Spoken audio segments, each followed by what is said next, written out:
Well, I will say again, when I thank you, City Manager Miller and Chief Financial Officer Malzig, and everyone at the city staff who has worked so hard to put together this budget and who has been continuously working since you released this initial proposal to try to figure out some of the what ifs for what's going to happen as we move forward in COVID-19 and get the economy back going and what that's going to do to our city.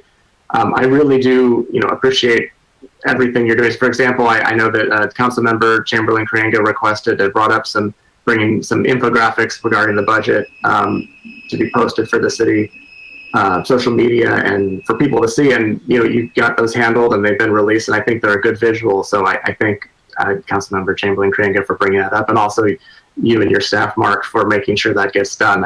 I have received several comments on that infographic itself, and it really does help to have a visual of that, and people appreciate it. So thank you.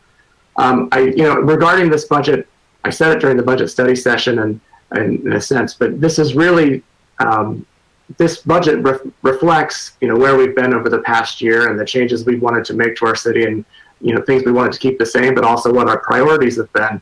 And I think you've done a really excellent job of putting that forward for us, and hopefully we'll be able to retain the majority of it, because I think there's some wonderful capital investments in this budget, and certainly a good focus on customer service as it relates to planning, as it relates to the police department and the library and the community center. The things that you've tried to add and do, I think, are really going to benefit our citizens very, very well. Again, we're faced with what ifs, and we'll see what comes of all of the financial changes, but the one thing I'm very comfortable in is knowing that we do have a very healthy unassigned fund balance. This is a conservative budget. We've conservatively budgeted for a long time in the city of Troy, and we continue that tonight. And I'm very proud of this budget, and I think that we should be, as a city council and as a city, proud of the work that all of you have done and the commitment we have to our residents and to our city as a whole, as evidenced by the terms of this budget. We'll be watching mindfully each financial step that happens in the city as related to the pandemic, and we'll be ready to act and amend as necessary and do what we need to make sure that the city of Troy receives the good quality public services that it's used to receiving, and also that we can continue to invest in our capital projects and needs.